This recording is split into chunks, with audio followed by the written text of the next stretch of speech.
It's been a while. Jeez, it's been a while. What's up, everybody? Do I even remember how to live stream? It's been a while. So I'm testing out ecamm.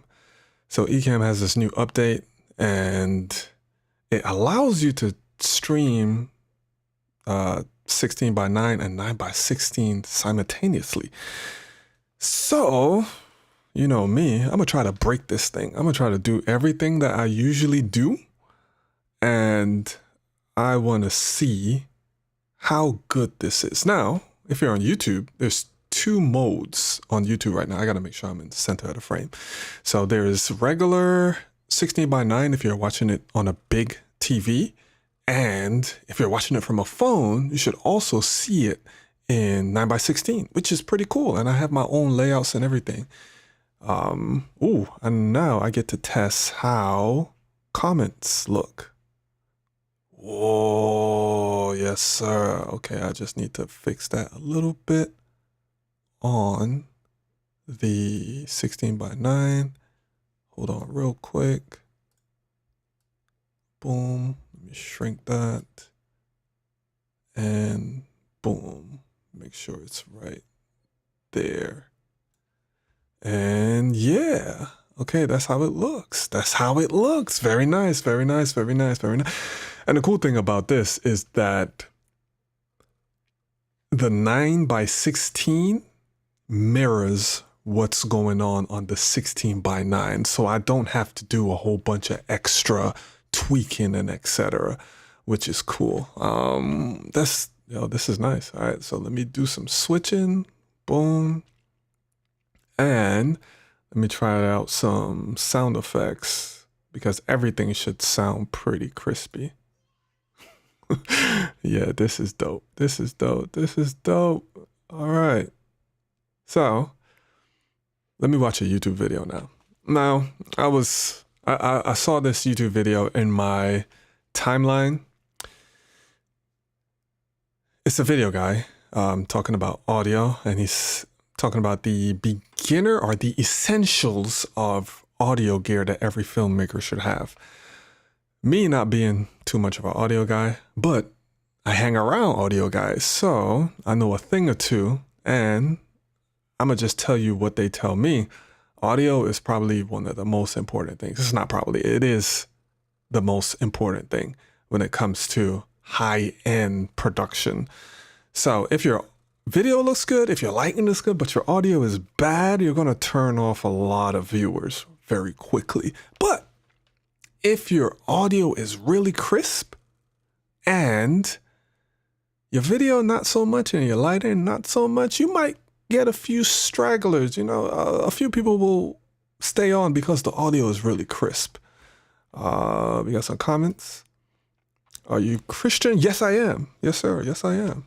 Yes, sir. I am. And the cool thing is I also use ecamm for live streaming with churches. So now churches can do live streaming on Instagram, and wow, yeah, this is going to be pretty big. Before, you had to do some crazy stuff. I think StreamYard was able to do it, but StreamYard's quality wasn't all of that. If you are in a high-end production, there was a way to do it with OBS separately. That way you can ingest the video and the lower thirds and everything from ProPresenter and project that, but it could be a headache. But now, if you're rocking with ecamm, man, it just does everything for you. And the cool thing is it automatically centers me in the frame. So I don't have to do any reorganizing or anything like that. It's pretty good. It's pretty good. Yeah. Praise God. All right, let's go. Let's see how this video is gonna work. Boom. We got YouTube right here. All right, so this is the YouTube video. Let's see how it sounds. Let's see if there's any delays, if anything is out of sync. Let's see what's going on. Hello. What's good? Let me fix that a bit. Boom. All right. Audio gear that every filmmaker needs, from microphones to recorders to accessories that will help you capture clear professional sound. Can I send a donation? Yes, you can. You can send a donation. All microphones are created equal, and depending on what you're filming, you'll need the right one for the job. So first up is shotgun mics. These are the most common mics used in filmmaking. They are directional, meaning they capture sound from where they are pointing while rejecting sound. It's mad hot. If you're using a shotgun mic, I wouldn't suggest that you put it that close to you. The only shotgun mic that can really get away with it being that close is the Sennheiser 416. That's the only mic you can get away with being that close to your mouth. Other than that, I wouldn't risk it because you're gonna get a whole bunch of plosives and all that stuff. Yeah. From the sides. The best example is the Rode NTG series or the Rode Video mic if you are using a DSLR or mirrorless camera. Shotgun mics are usually attached to a boom pole or attached to the camera itself. Then next up we have the lavalier mics, otherwise known as lav mics or lapel mics. These are small and simple clip-on microphones that are used for recording dialogue while keeping the mic hidden. Now obviously these ones right now are not that very well hidden, but typically you might have a brooch, maybe a flower, a pocket, a tie. You can even have certain types of lapels that are hidden by the hair or of course a hat. You would also likely get lapels that are hidden inside of the actor's shirt. Now, while these can be great for filmmaking, they are also often used for interviews, vlogs, or any situation where you need hands-free audio. They can be wired or they can be wireless. Typically, wireless will just come with a higher price tag. The next one is handheld mic. Okay, yes, he's right. Lapels are very good. Lapels work for a lot of scenarios that you can't use a boom mic. So if you're doing like a wide shot or something like that, lapels are clutch. But I would say you have to get a very high quality lapel and high quality wireless streaming, or what, wireless receiver and just wireless kit. The reason being, if you use something like the Rodecaster in a place like New York, you might get interference because that is using the 2.4 gigahertz channel, and that's the regular Wi-Fi channel. And in New York and any congested city like that, there's a lot of wireless signals going around. So yeah, that's the only downfall about that. So I don't actually own any handheld mic, so here are some pictures of one instead.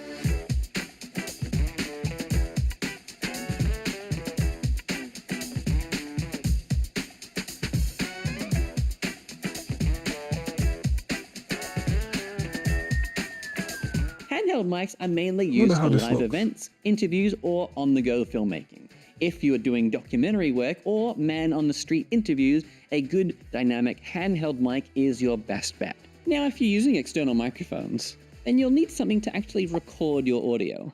And there are just a few ways that you can do this. If you are using a camera with a mic input, you can plug your mic directly into the camera.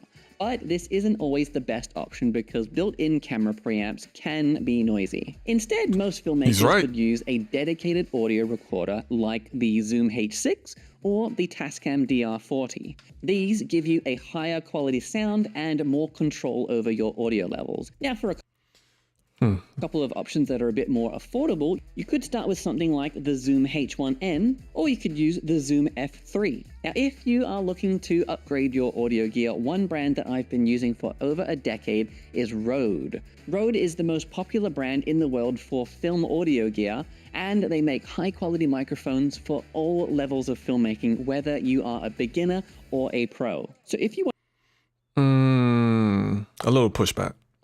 Small pushback. Rode is one of the most popular brands.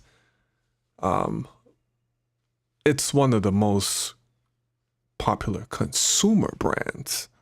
In the professional space, not too much.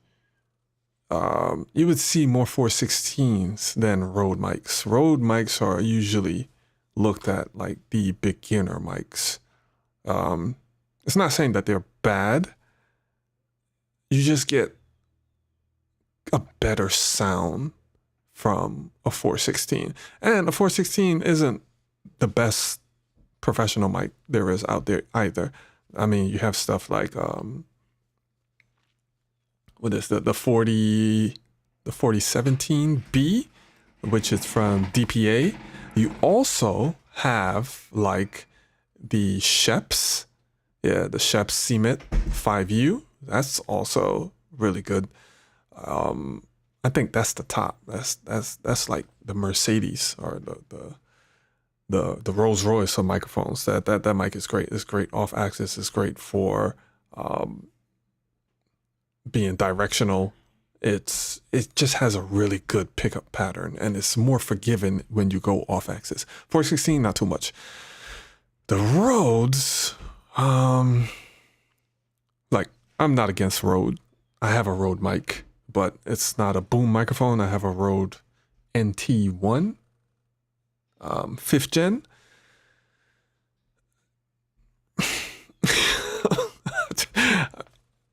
I'm not gonna say anything. I'm not gonna say anything. If you have a budget, a more professional budget, I would avoid Rode. Go with DPA. You can't go wrong with the DPA. Go with Sennheiser, like the 416. Go with Sheps for outdoor boom microphones. Now, for indoor boom microphones, Sennheiser is like a beast when it comes to indoor boom microphones. So you have things like the MKH50. You also have the MKH8050. You also have like the Sheps CMC.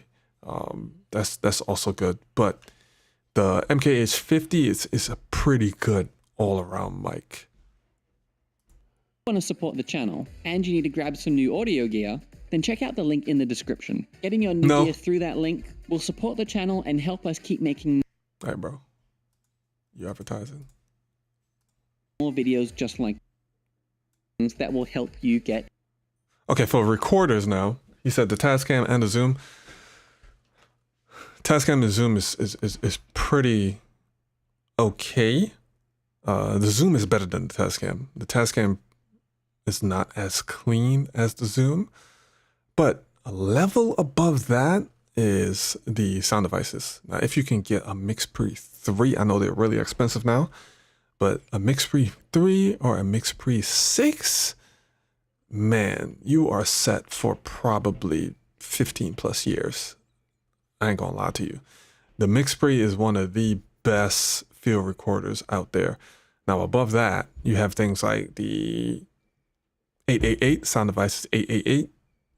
You have other things, like Zaxxas and something, but that's in the professional, huge professional space. That's when you're making a lot of money being a field recorder, or you're like being a sound man for film, or like a podcast for like 16 wireless mics, something crazy. That's where like the sound devices 888 and things like those come in really handy. And plus routability.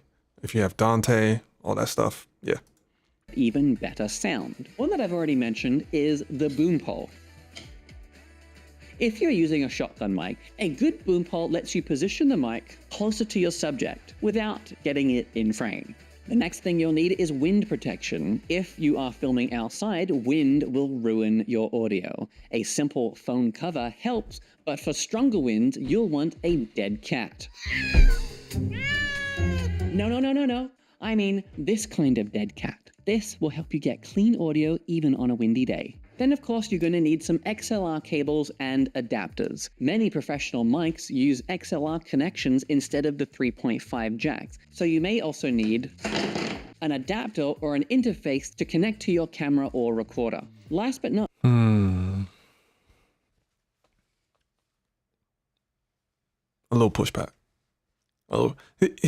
He's right, but remember, to get the cleanest audio possible, avoid adapters.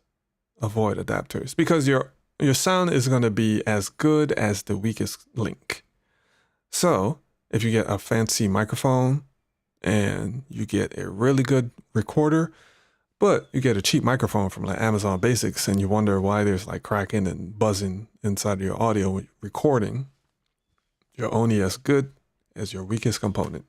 So make sure you don't go cheap with cables, and all adapters aren't built the same at all. I can't even give you a recommendation for adapters because I don't really use them. I try to go directly from the field recorder to the camera if I'm doing that, or I just use something called timecode. That way the audio and the video is synced up and I don't have to worry about adapters or anything like that, you know. So for cables, if you're going to do any cables, Canary Star Quad, Mogami Gold. Canary Star Quad and Mogami Gold. Those are the only two cables that I mess with. I'm not saying that there are not other cables that won't work. I'm saying that in all the professional spaces I've been in, they have never failed me. I have never had any issues with those two cables. And we have done some crazy runs, like running along power breaks and power cables. They're shielded, so you won't get any buzzing or anything of that nature. So those two cables, I would definitely go for Canary because Canary is cheaper. Mogami Gold is like $90 for like a 3-foot cable or something. They're ridiculous, but they work. They work pretty well. least is headphones. You should always monitor your sound while recording to catch any issues before they ruin your footage. A pair of closed-back headphones like the Audio-Technica M50X or the Sony MDR 7506 is a solid choice. To recap, you need... That's it. Yeah, those two are solid. A third one I would throw in there is DPA. No, not... I got DPA on my mind. Behringer. What am I saying? Buyer Dynamics. or Beyerdynamics, however you pronounce it. Beyerdynamics or Beyerdynamics. Those are a third option that you should use. But microphones, just don't use anything like what he's using right here, like a gamer headset. Not really. But Audio-Technica, Sony, Beyerdynamics, yeah, those three are solid. Need the right mic for the job, a good recorder to capture the clean sound, and a few accessories to make sure that everything runs smoothly. So if you found this helpful, hit the like button. All right, bro. Appreciate you.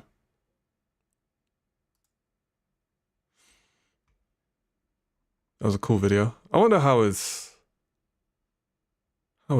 Hopefully it's in sync. Let me switch between. Okay. The switching is fine. It's not glitchy.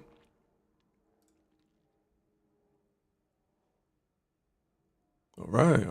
That's cool. Let's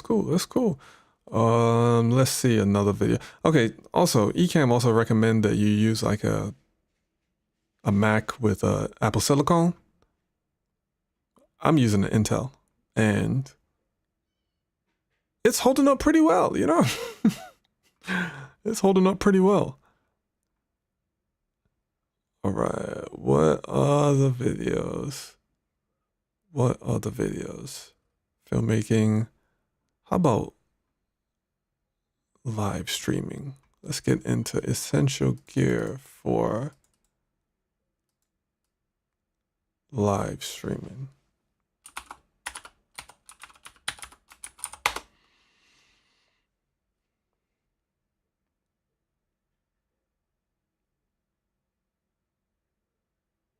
All right, podcasts. We can get into the podcast because podcast is crucial. Which video? Let's do 2 years ago because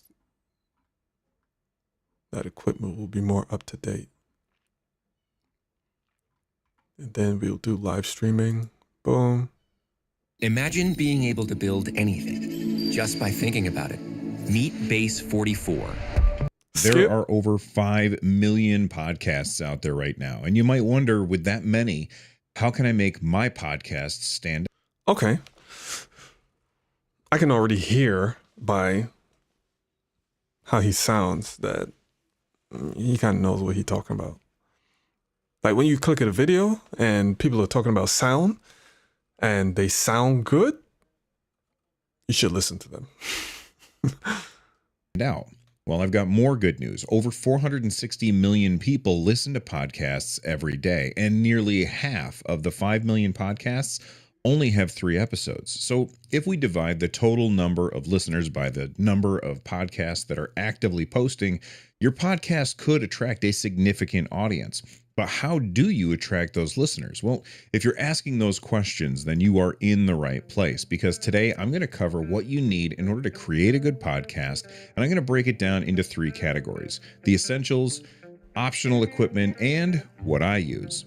And stick around to the end because I'm going to explain how you can make your podcast explode this year. Let's start with essentials. Podcasting is easier than ever. All you need is a microphone, and even your phone has a microphone. Now, I wouldn't actually recommend podcasting from your phone, but it is possible. Here, I'll show you how to use an app in order to record. I recommend Ferrite. It's pretty cheap and it works really well. Basically, you're going to hit record, and then you're going to hold your phone upside down and talk into it. Be consistent in how you hold your phone and ensure that your breath doesn't go into the phone, as that's going to make it. All right, bro. Let's skip some of this stuff. Sound bad. I recorded all of that using my phone. It didn't sound 99. Both microphones have. Let's go back. Recommendations. Ensure that your breath doesn't go quality. I recommend getting a built-for-purpose microphone. I'll post links to everything that I mentioned down below. There are going to be different styles of microphones available to you. There's lav mics which clip to your shirt, shotgun mics so that you boom out of frame, and my go-to broadcast microphones, specifically dynamic microphones. When you're shopping for a dynamic mic, you want to decide how many people are going to be on your show with you in person. If your podcast is remote, then things get a whole lot easier and you can use USB mics. However, if you have multiple people in a room together, things can get complicated, but we'll discuss that later.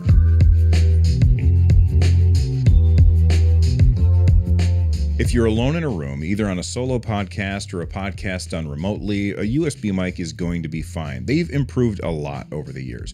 My recommendation for a good USB mic is either the Shure MV7, which is $249, or the Rode PodMic USB, which is $199. I don't like the Rode Pod mic.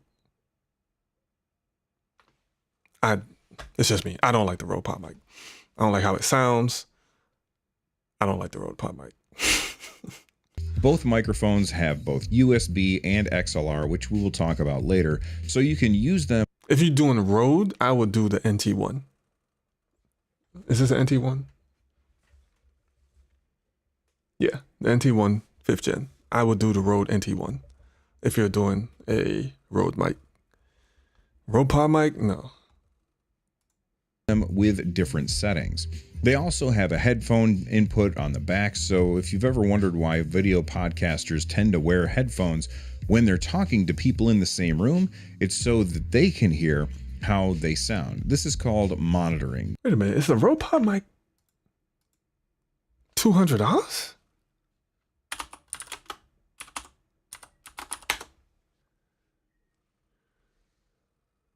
It's $89, so.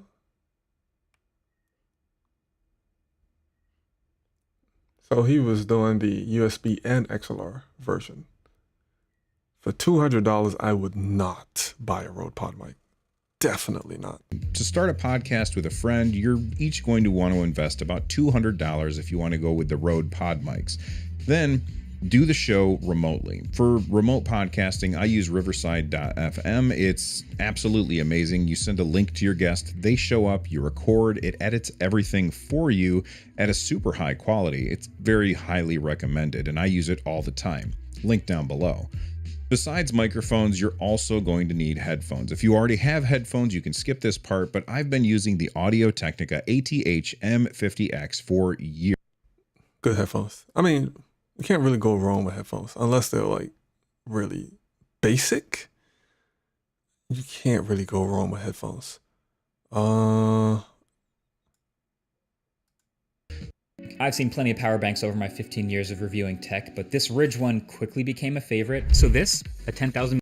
But personally, I would level that up to the Rodecaster Duo. This has two XLR inputs and two sets of headphones, just like the 2i2. Can't go wrong with the Rodecaster either. It also has either. these smart pads and really nice faders for controlling your audio. The smart pads let you add music live while you're doing your show. You can hit the intro button, fade it out, start your show, and then at the end of the show, hit the outro button, fade it back in, all with the faders. And what's even better, no computer is needed. And because you were adding music during the show and everybody could hear the music during the show and all the sound effects, there's no need for you to edit when you're done. Plus, you can record it directly to an SD card right in the mixer, so you don't even need a computer for this setup. I personally use the big brother to this. It's called the Rodecaster Pro 2. It comes in at about $700. It's similar but bigger with more XLR inputs and more headphone jacks. If I were starting today, I would get the Duo unless I was doing a show with more than 2 people in the room. Next, let's discuss lights. You might be wondering, why would I be recommending lights for your audio-only podcast? That's dope. You don't need lights, and an audio-only podcasts are great. But remember at the beginning when I mentioned... Okay, he's getting into video now. Video is going to be a whole different beast. But he is right. I seen that camera and I'm like, no, sir. No, sir. No, sir. All right. Hopefully this is still in sync. I want to check this after to make sure everything is synced up. And then after all of this, I will show you my ecamm settings because I had to make some adjustments to ecamm. Because when I was doing some recording, a lot of things were out of sync. I don't know. Some things change with this new 4.5 update. But I'll show you I can show you that right now. Live demo mode.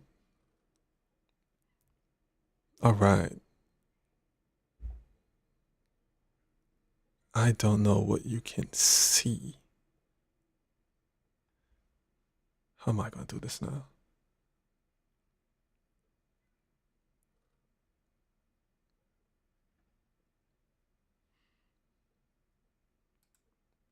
Do I do full screen? All right, so let me try ecamm settings. See if you can. No, you cannot see that. All right.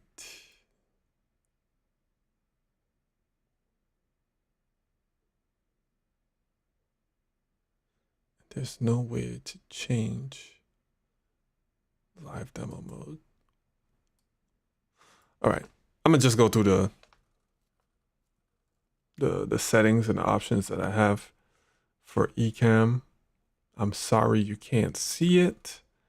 I will have to figure that out, how I can show live demo mode while on Instagram and YouTube, because I have two screens and it's showing one screen instead of both. All right, so very important. Video. Well, do nothing in video, but audio. Mic delay, I have it set to -2. I have it set to -2. Before, with ecamm, anything before 4.5, I had the mic delay set to 5, actually, in order to have everything synced up. Now, I'm not using a Rodecaster. I'm using a universal audio. So there is no like mix minus. I'm doing a manual mix minus by using something called loopback. So it's not, everything is not contained in one device, because with the Rodecaster, you can do a mix minus inside the Rodecaster and you should be fine when it comes to Zoom and etc. But with me, I don't use a Rodecaster because I like more control over my audio. So I'm using the universal audio. And with that, you have a few issues. So the settings that work for me, especially with playback, is having your audio in ecamm preferences set to, well, having the mic delay set to -2. Very important, -2. And you should map the input channels 1 and 2 to left and right for stereo or dual mono. And system output mix mode is on. So the next time I'm gonna try this is with a guest on Zoom to see if, they hear any echoes, they can hear themselves when they speak and etc. But yeah, that's pretty much it. Get out of system output mix mode. Go back to this. Ooh, transitions smooth. All right, so let's see what live streaming, essential audio, or essential gear. I don't highlight? What? Thank you. Highlight. All right, whatever.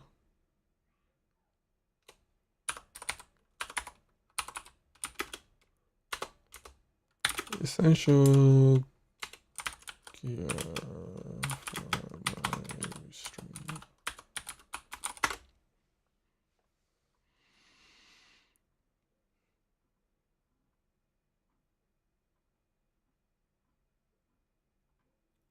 Let's get into churches for church live streaming.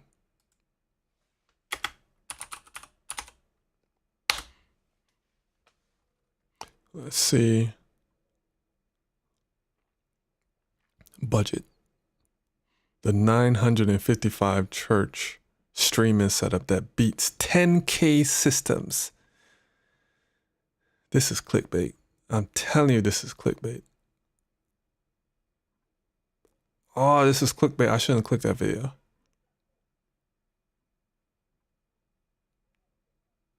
I'm gonna have to click that video. You know, with AI, You can create any character you want in seconds. This used to require huge Hollywood budgets. This is scary. complex software, and tons of time. But right now, all you need is a laptop and knowledge of the best AI tools out there. It'll cost you practically nothing. If you've ever volunteered at a church or maybe you work at a church, chances are you know that most churches don't exactly have a massive budget for things like audiovisual. So pulling off something as complicated as a live stream can be something rather difficult, but today we're gonna do it for under $1,000. Okay, so this is what I'm gonna do. I'm gonna listen to what he has to say, and I'm gonna tell you the pros and cons of what he recommends.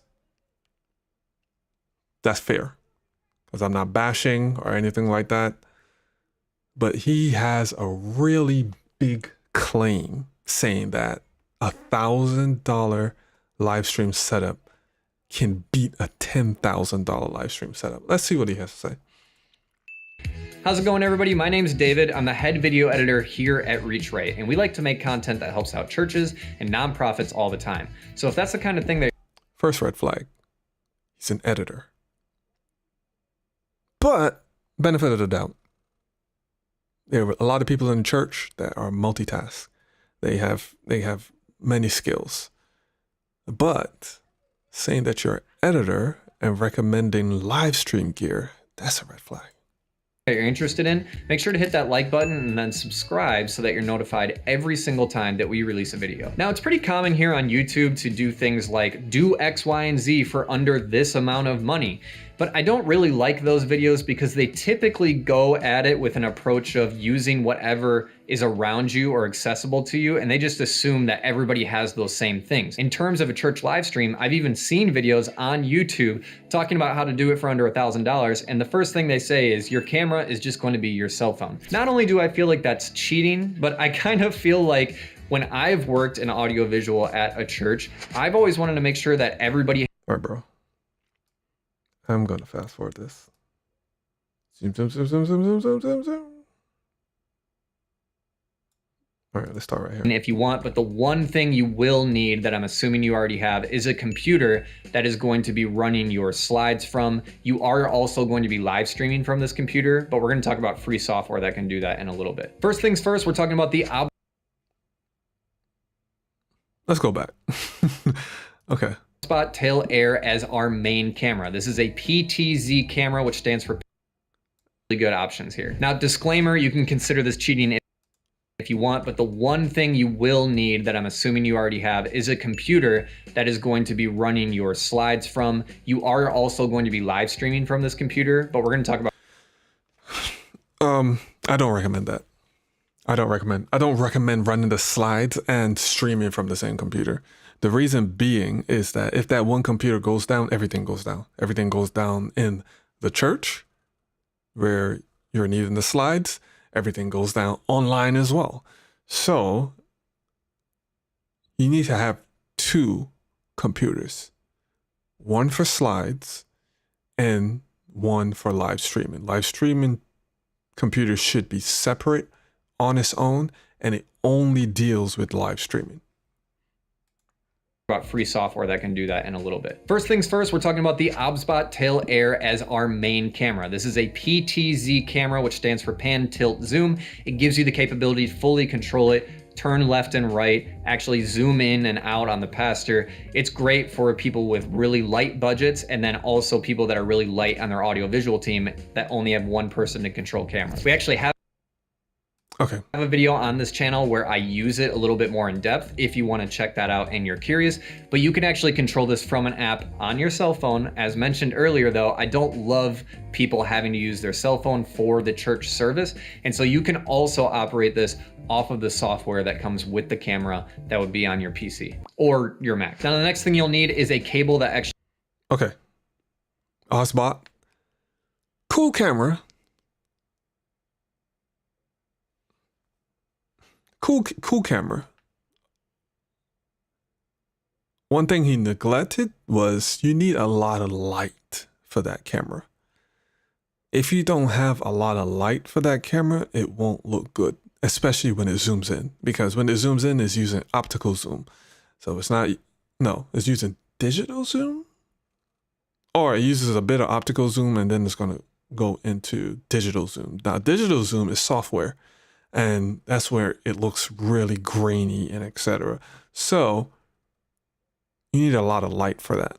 I don't like PTZ cameras, so I'm not the person to recommend you a PTZ camera. I hate PTZ cameras, personally. I like cameras, handheld cameras, that you can get other people in the church involved with. You can train them how to use handheld cameras, because they can not only use that knowledge for the church, they can also use it for their jobs and etc. If they have an interest in videography and filmmaking, they can carry that knowledge along with them. But having one person that does all the switching, that does all the angles, all the zooms and etc., you're setting yourself up for failure. You're setting yourself up for failure 100%. Because when you train someone, like have a volunteer and etc., and you train someone and you have a PTZ setup, 4 cameras that does PTZ, you're going to have to train that person when to switch, what to look for to switch to, and how to zoom, how to pan, how to go in. I mean, it's not as easy as you think. I can tell you that. It's not. And dependent on the PTZ system, some of them are not that smooth. So when you zoom and you do the pan and tilt, some of them can be pretty jerky, especially if you're trying to catch a proper tracking shot. It's not as like a fluid head for a tripod, like a good fluid head that's just smooth. Some of them are really janky.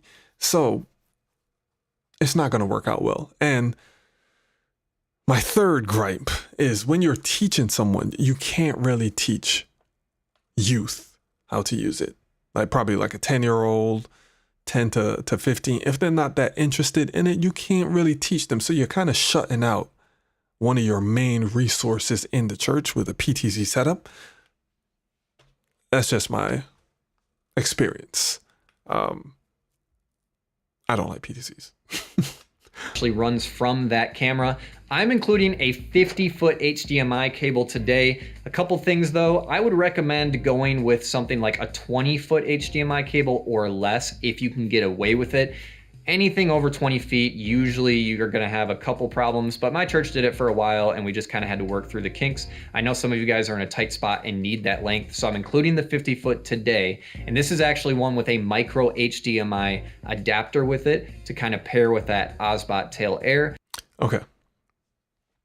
Now, this isn't bashing his video. He's sticking to the context, kinda, because he's saying that this is a $1,000 setup that's better than a $10,000 setup. I'm not seeing how it's better than a $10,000 setup.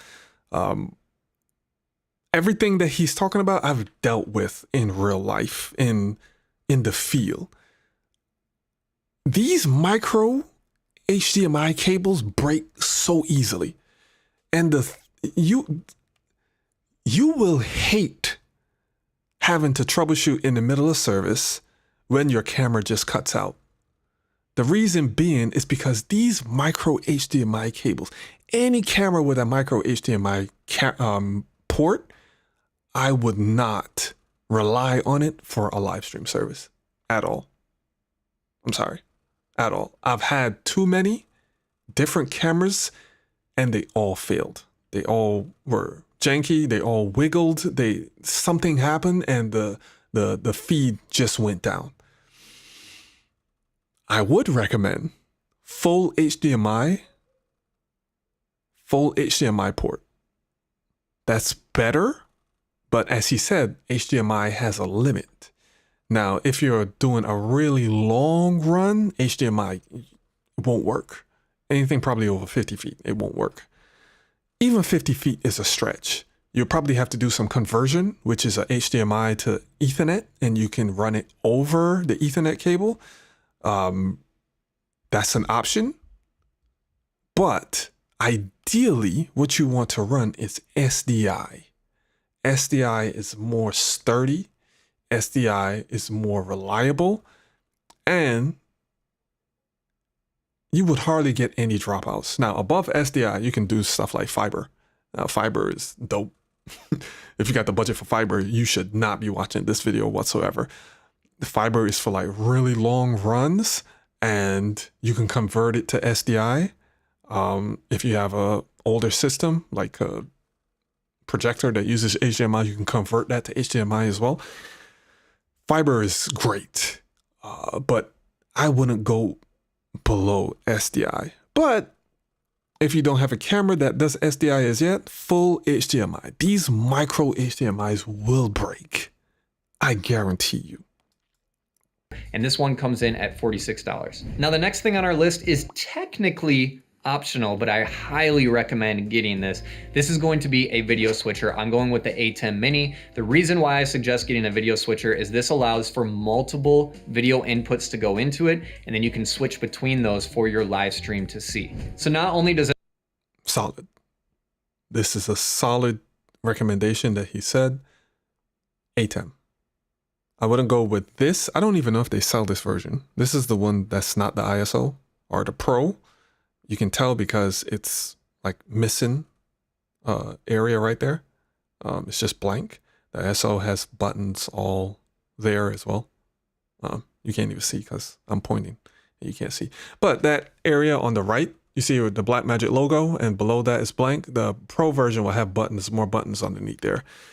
And they're pretty cheap. How much is the ecamm? ecamm Mini Pro. ISO is cool. ecamm Mini Pro is $325. That's doable. The reason being, I don't even know.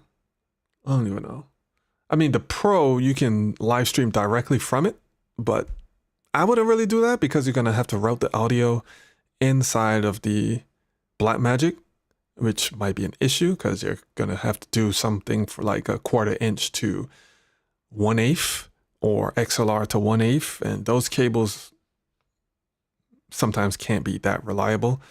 But let's see what he says for audio, because audio is a huge thing for churches. Most churches that are like getting on that are beginning with live streaming, they understand video pretty well. It's pretty simple with the video. Now, the difference between just having video and good video and great video is leagues apart. Leagues apart. Regular video and good video is leagues apart. Good video and great video is another level. So let's see what it says when it gets to audio.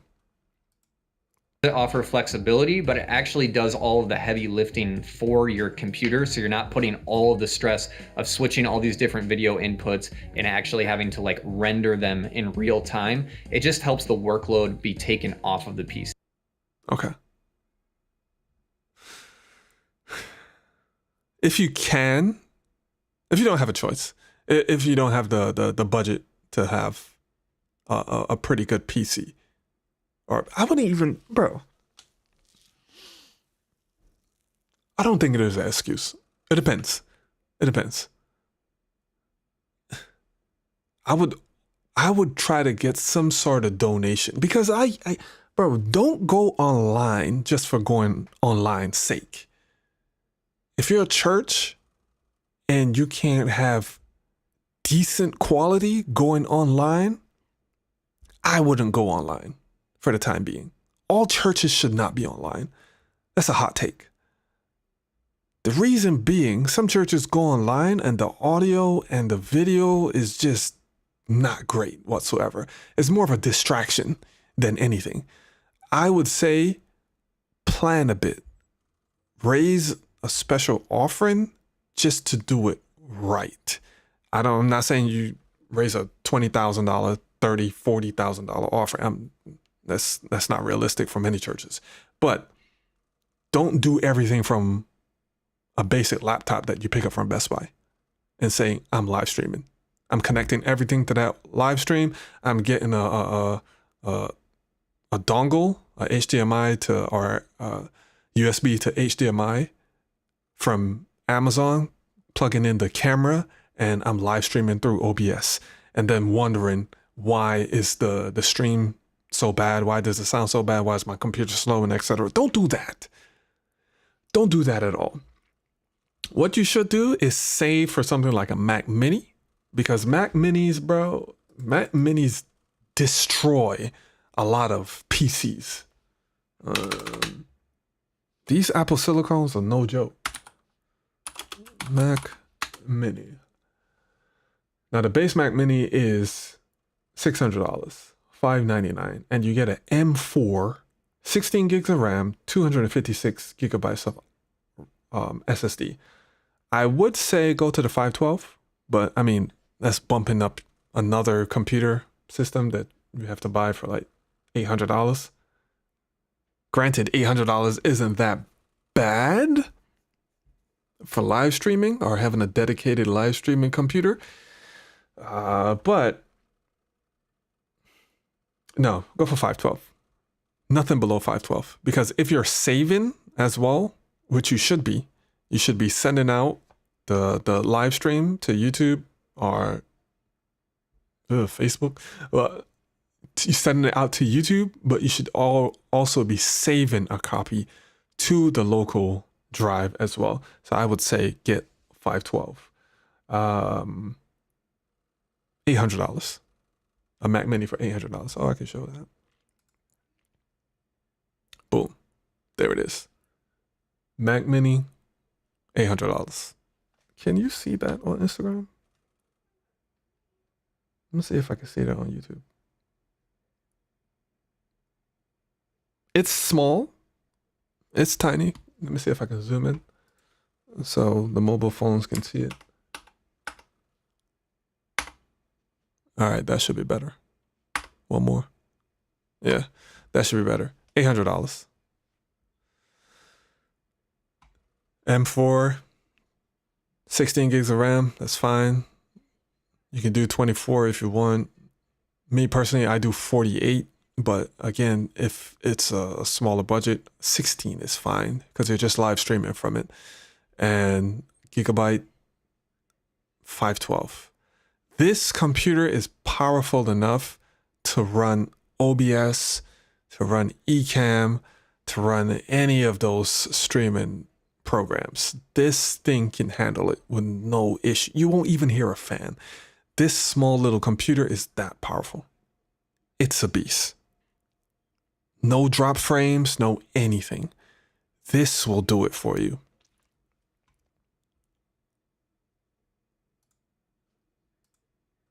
So even though we only have the one camera today, getting the switcher will not only do the heavy lifting of multiple video devices, but if you do get additional cameras in the future, then you're set. If you want to skip it, you can connect the OBSBot tail air with USB-C and you're good to go. The next thing I recommend is also optional depending on your situation. This is going to be an audio mixer. I'm going with the Behringer Flow 8. This is an 8-channel USB audio mixer, and this is actually going to allow you to plug all of your instruments and microphones into it, mix that audio so it actually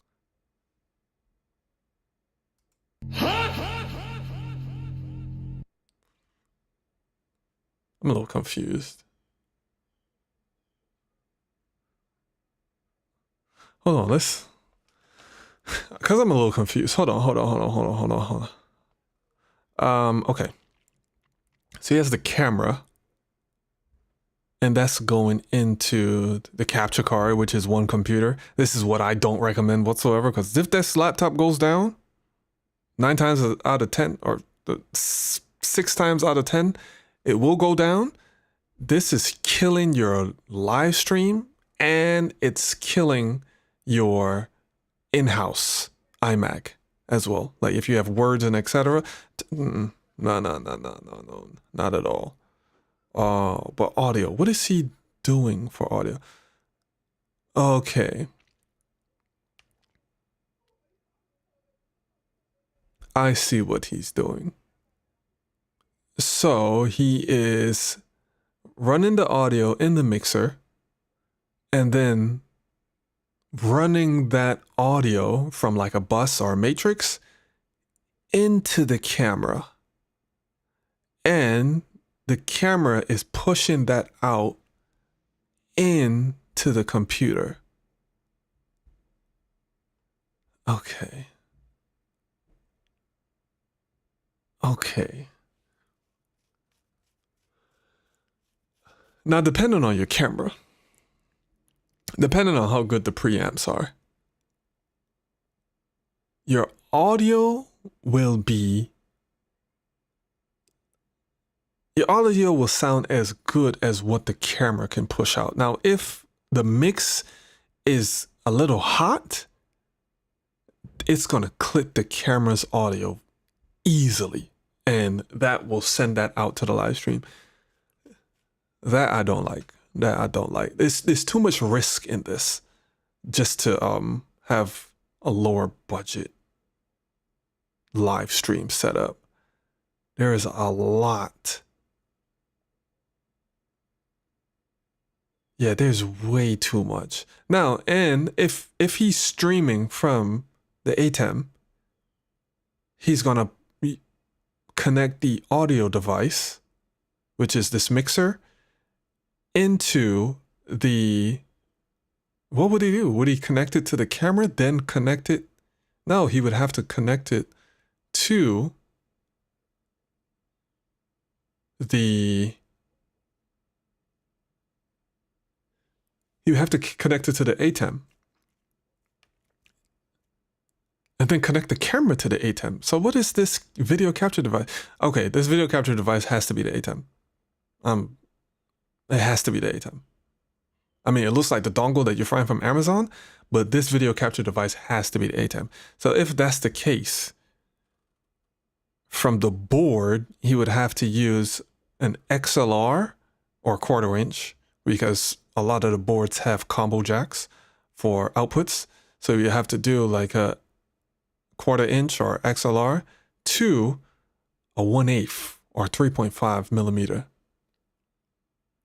And that cable has to be really good. It has to be grounded or shielded. That cable has to be shielded, because it's gonna, if you have a buzz in that board, or if the port isn't that good, you're gonna hear a crazy buzz online.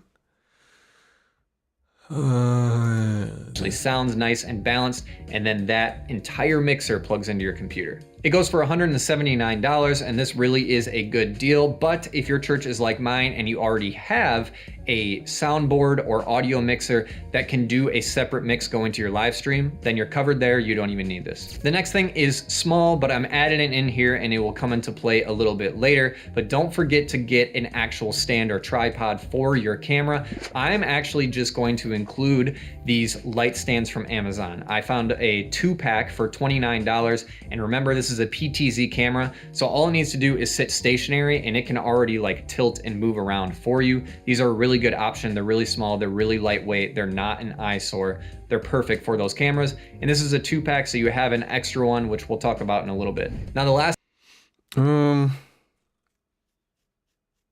comment.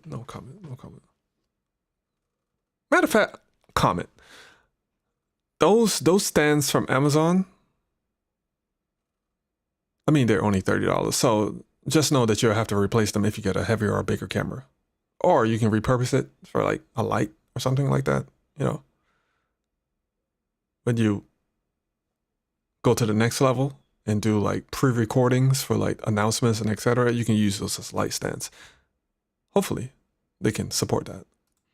Last thing I'm including in our necessary list that costs money is just a 6-foot HDMI cable for $7. Why am I including this? Well, we talked about how you need a PC, obviously, to plug all of this stuff into, and running Amazon Basics.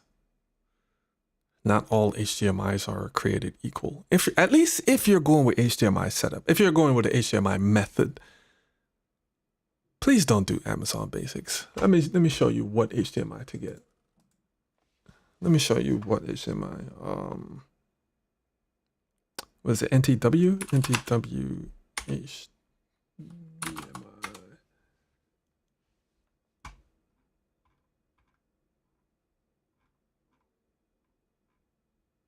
Yeah. $7. Watch this. See this right here? This right here from B&H. Or if you can find it on Amazon. Hold on. Let me see if I can find it on Amazon. NTW. This is dope. Very good HDMI cable. It can also do 4K.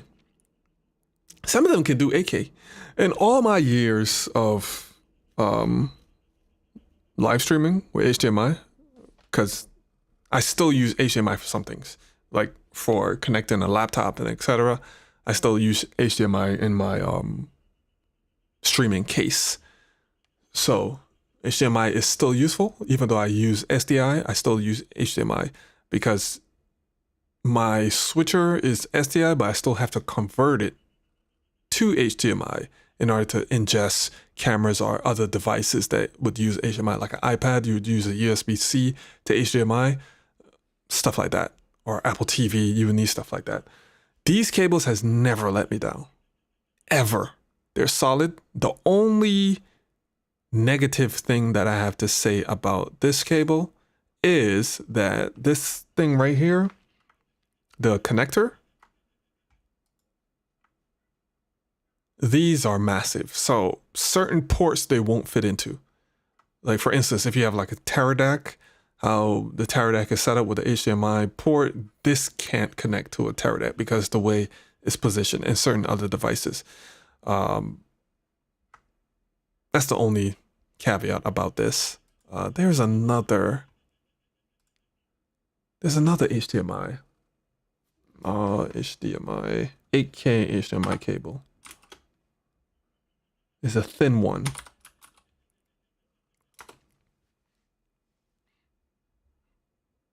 Not Pearstone. This, Elvid. This is pretty good. This is pretty good as well. Very good. It's very thin. It's small. So if you need any small HDMI cables that can do 8K, they're high quality. Elvid is pretty good as well. This has never let me down. So this is a small HDMI cable that you can do as well. At least get proper HDMI cables, because I'm not speaking from a privilege standpoint. This is not speaking from a privilege standpoint, because I've done the budget route already.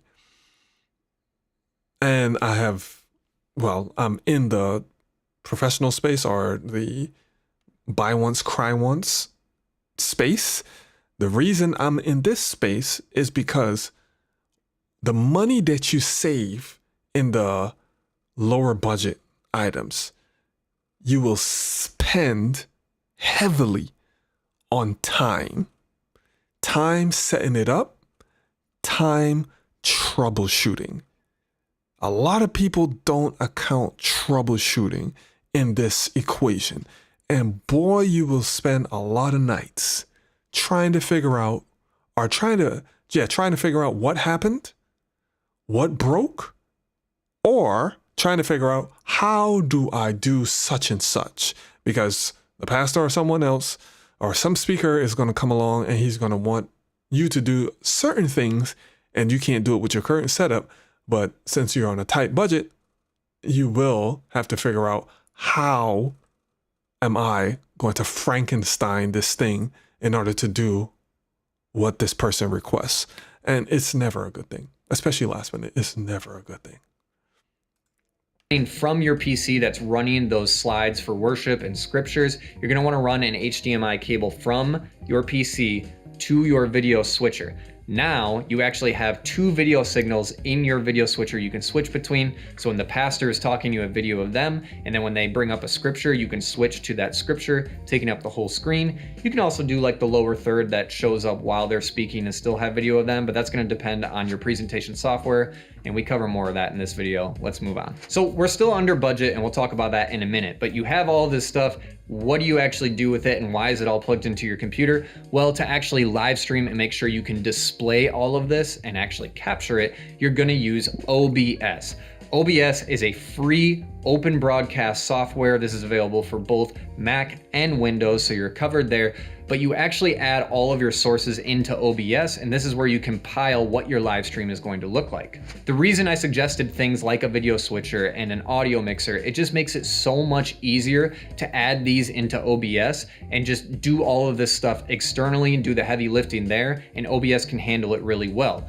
You can technically kind of futz around with it and try to put a bunch of different sources into OBS and then switch between them in real time. I just don't think it's practical. This way, what you can do in OBS is just launch it, you'll add a video source, you'll add one. Ooh, commercial break. I have a question. You can ask me anything. Video source as the video switcher, and then your audio source as the audio mixer, and boom, all of a sudden you just have two sources to worry about in OBS. From there, you just connect your church's Facebook page or your YouTube channel in the actual streaming settings of OBS, and you're good to go. So let's tally up the total and then talk about some optional add-ons, but really. All right. OBS has come a long way, I must say. Now, if you were working with OBS like 5 years ago, boy, the troubleshooting had to be peak. Like, you had to be technical in order to use OBS, because I'm not saying it wasn't. No, OBS is easier now. 5 years ago, not too much. Especially if you're not technical. OBS is good software. It's good, not great. It can be great with plugins that OBS offers, but if you're going into the plugin space of OBS, one, you're advanced. Two, you have to be willing to troubleshoot if anything goes wrong. And just for mission critical things, I don't want to spend too much time troubleshooting. I want to do something that works and spend most of my time producing, camera work, just being in the service. Really quick, if you're watching this and obviously care about what your live stream looks like, you want people to see your church service, you probably want them to be able to find and discover your church in the first place, right? Well, that's all going to depend on your marketing efforts. And we actually have a free church marketing review, which is available in the... All right, bro. Skip the optional add-ons, but really quick, just to cover it, we have the OBSBot Tail Air as our main camera. That's going to be $499. We then have a 50-foot HDMI cable that has the micro HDMI adapter for $46. That's going to run actually to our ecamm Mini, which is our video switcher, and that's going to come out to $195. And then we have our audio. All these prices, when was this? All these prices have changed, bro. All these prices change.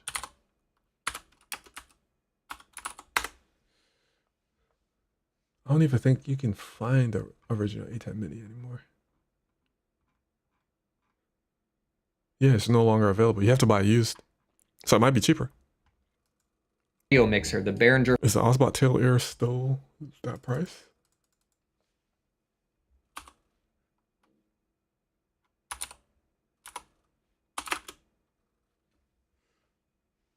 Tail Air. This is, wow. Yeah, it's still 400. That's good. That's if you go with that option. Flow 8, that's going to be $179. Other than that, we have the light stand, which is a 2-pack for $29. And we have that small HDMI cable that's a 6-footer for $7. I rounded all of this up and we are still under budget, sitting at $955. So $45 doesn't give us a ton of room, but the number one thing I get asked is, why does our live stream not look good? We spent all this money on cameras and microphones and so on and so forth. Usually the answer is, it's your lighting. To do lighting properly in a church, it takes a ton of know-how and a lot of money. I'm just gonna be the first one to say that. Yes, you can do DIY, cheap, cool stage designs, but the actual lighting portion usually does take some cash. Even my church is in the situation where we really just have these big rooms. Actually, lighting is probably... Lighting is it's kind of cheapest. I may be misspoken, but looking at the bills for a sound build out online sound build out. Well, I'll just put those together. So sound, so if you do soundproofing, caging the drums, microphones, the board, speakers, definitely cameras. The sound and the cameras, they're pretty expensive compared to lighting. Because if you get some Charvets, lighting is the cheaper of the three. Room lights that are meant to illuminate the room itself and not the actual subject. Now, granted, I'm not talking about if you're doing a crazy light design that, you know, the lights move when the beat changes and etc. And I mean, you can get crazy with lighting, but just basic lighting, like an uplight, some washes and etc. is not that much. It's not that much. On the stage. And I know a lot of churches are also in that boat. So this isn't going to completely solve your problem, but one thing I would suggest as an optional add-on is doing something like adding accent lighting. And this 2-pack of these Govee light bars for just $49, they mount up against a flat surface behind your subject matter, and then they just add that accent lighting, which really just kind of adds a good look in person, but really, really pops out on something like a live stream. This will do well if you have a smaller church. So if you're doing this with a smaller church, yeah. But the only thing is though, I would plan to future-proof, because the thing about this is when you plan to upgrade and you try to get like different lights, because like, you know, services, you're getting more reviews about service and etc. And you have a bigger budget the next year. You're going to have to buy everything over again. And that doesn't really fly well with the pastor or the board, elders. It doesn't really fly well. So if you can get something that can be incorporated with like a DMX system, that's better, much better. Because you can just get a DMX system and you can change out the lights and keep the DMX system and control them all using program or DMX and etc. That's the way to go. But if you're beginning, just know you will have to spend more to replace these lights. Alternatively, if your church isn't actually in a big building and you're doing something like this, where you're talking to a camera and you're live streaming out of a room, you're gonna wanna actually still make sure that you light your subject properly. I have a key light here, I have a ring light here, a big window here, and then one light that's even visible in the camera behind me. It really does make a big difference. And so for that, I'm suggesting this 2-pack of LED lights, which by the way, you can actually add on and secure onto those light stands that I talked about earlier. So if you went with either of those options, it would put you over our $1,000 budget by just $5. But one other optional add-on that I do want to talk about is going to make your life maybe just a little bit easier. It's a remote for the OBSBot Tail Air. You can buy this as a package deal when you get the camera, and it's really just a $79 difference. So that's going to make it a little bit easier than trying to use the software for free on the computer. It's going to make just a little bit more of an enjoyable experience. And if you do that and you get one of these lighting options, you're still coming in at just $84 over budget, which I think is pretty good. So hopefully you guys found this video helpful. This is rage bait, because how is this better? How does this beat 10K systems? This was just clickbait. And I knew it was clickbait too. He didn't mention anything about 10K systems whatsoever.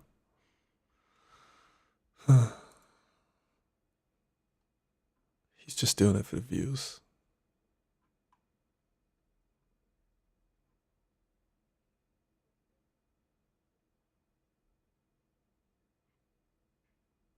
Probably one more video. Let's see. You know, I like smaller YouTubers. Hi everyone. So I like smaller YouTubers. The reason being is that they tell you their real experiences. A lot more of them tell you their real experiences, and they tell you what works for them, and they're not really trying to sell you anything. See you in my next question. Then it takes a lot of time. So what I That quality is a little crazy. to take some of the questions that I think will be very important. I will try and do a video and answer them. And some of the questions too, I have all those answers when you go to my YouTube channel. So please, those of you who have not been engaging with my content on my... All right, bro. Give you a chance. Get to that.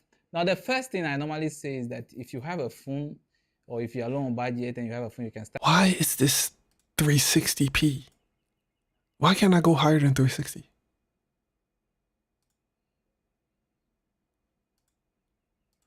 With your phone. So the first thing that you will need is a camera. So that is it. The second one is also a capture card. So this is an HDMI capture card. So for example, this is a capture card that I normally will use. If you have a camera, so let's take a camera like this, and I have this HDMI cable. I'll connect the HDMI cable from the camera. See, this is a better camera than the previous video that we were on. This is a better camera. To my capture card, and this capture card is going to serve as an interface between the camera and the laptop to be able to connect the streaming software. So you must also have a streaming software on the laptop. Now we have some of the misses now that you can stream direct to the internet. So if you have enough money, you can forget about the capture card. You get a video switcher that is going to help you, because that one is having a capture card embedded in it. You'll see UVC there, and once you connect to your PC, you can stream with your PC, or you can stream direct to the internet. Okay, so the other things that you need a good internet to be able to do that. So let's look at this. So this is the content. So you have the encoder, so you can be Okay. I like this. I like this layout, this little diagram. Okay, so you have audio, visual, camera, computer. Why is it going into a circle though?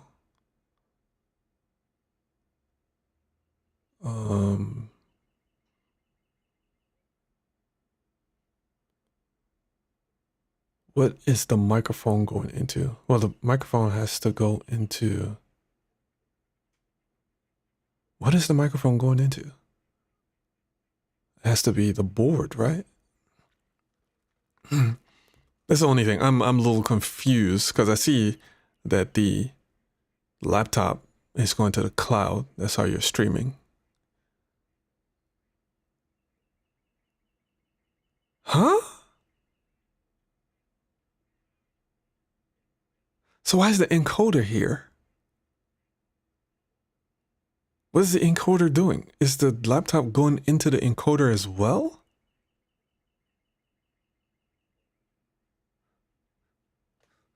So what I would do with this diagram, I would probably make another section right here. Another section for the laptop. The laptop should be the last thing, because if your encoder doesn't have internet, like a Boxcast or something like that, or Teradex, certain, or even the Blackmagic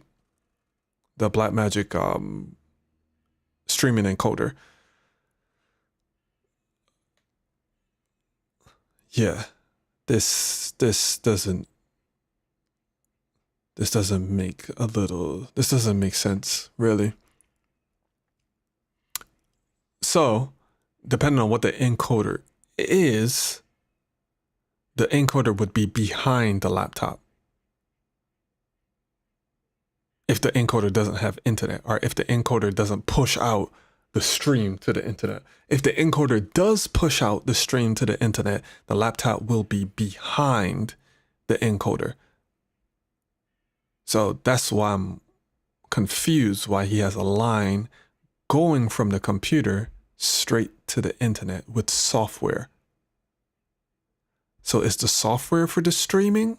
Maybe I should just listen. Be a hardware, it can be a software, vMix, OBS, and all of that. But before you can connect your camera to the OBS software, you need a capture card, something like this.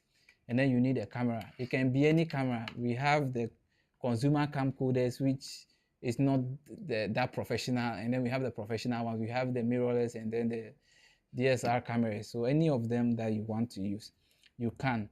Then once you have internet connectivity, you'll be able to go live, okay?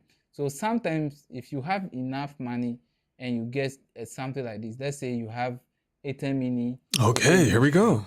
You can stream directly from this device without necessarily going through the laptop, okay? Now, those of you in Ghana, I've done a video where I explain one camera setup, what you need. So if you have a budget and you want to set up a media in your 19,000?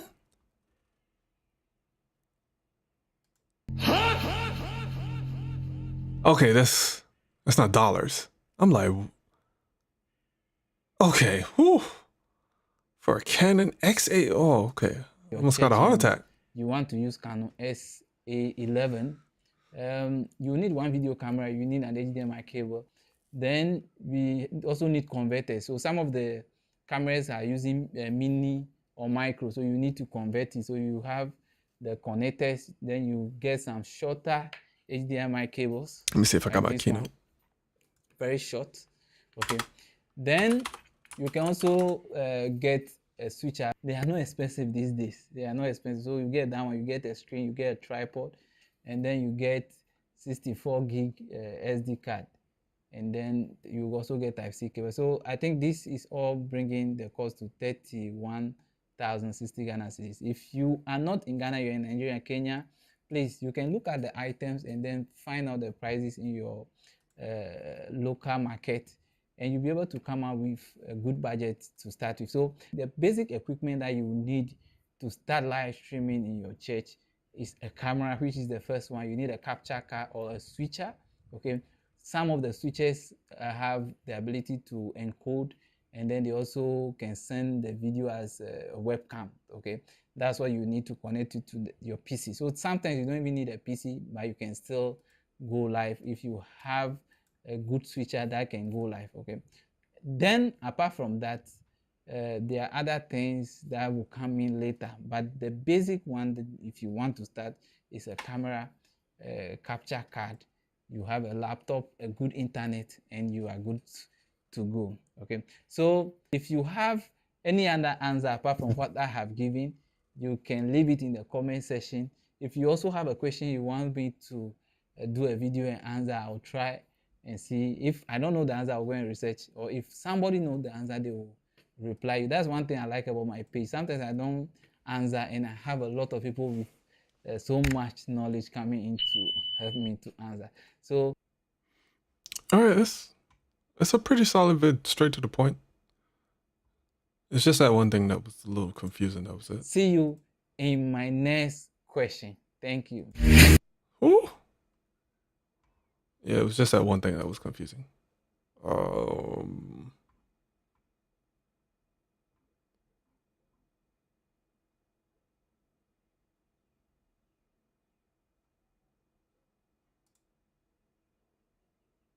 Hi, my name is Precious Okafor. Welcome to my channel, Church Media Pro. In this video, it's hard to hear. It's hard to hear you, my boy. Hard to hear.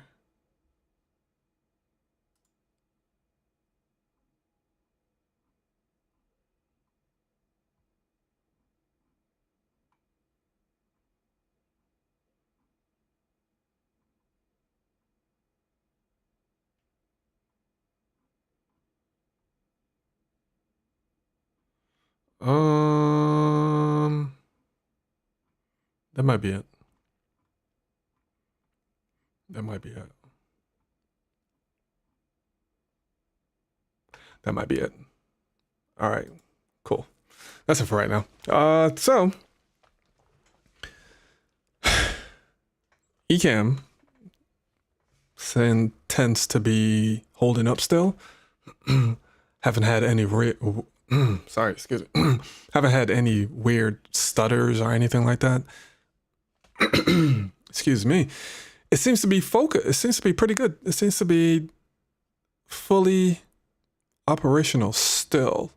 Again, I don't have a Apple Silicon Mac. I'm still using an Intel Mac. And I am doing dual streaming, meaning 16:9 and 9:16. And it seems to be still holding up. So you can still use ecamm, the new ecamm, on an Intel. You can still do it. Let me see. Yeah. It's still good. It still works the same. It's still operational. I'm not getting any weird delays. The transitions are still working well. Boom. Well, I don't have a video. Not now. That is fine. Boom. Boom. Boom. Yeah, this is all good. So I'm pretty excited. I'm excited. So what I will do now is do all of this that I'm doing right now to a church, and that church will be streaming to Instagram the same way. The only thing I have to work out is the lower thirds, like for the words, to make sure they all fit on the 9:16 for Instagram. But this is cool. I don't have to recenter the image at all. It's automatically recentering the face for Instagram, which is dope. And I don't have to click two separate scenes for online. I mean, for the regular 16:9 and 9:16, it's just flows. It's just fluid. This is so simple. So I think I'll stay in this mode. And yeah. If you have any questions, well, on YouTube, so because this is streaming on YouTube as well, if you have any questions, write it down in the comment section and I will answer as soon as possible. If you want me to do a video about this ecamm setup, I will do it because it's not really working that well on the live stream. I can't really show this screen. It's a user error. But if I do a video, I will be able to show you all the settings that I'm using for ecamm. So just put that in the comment section. But hopefully you enjoy the rest of your Sunday. And other than that, I'm going to catch you guys in the next one. Peace.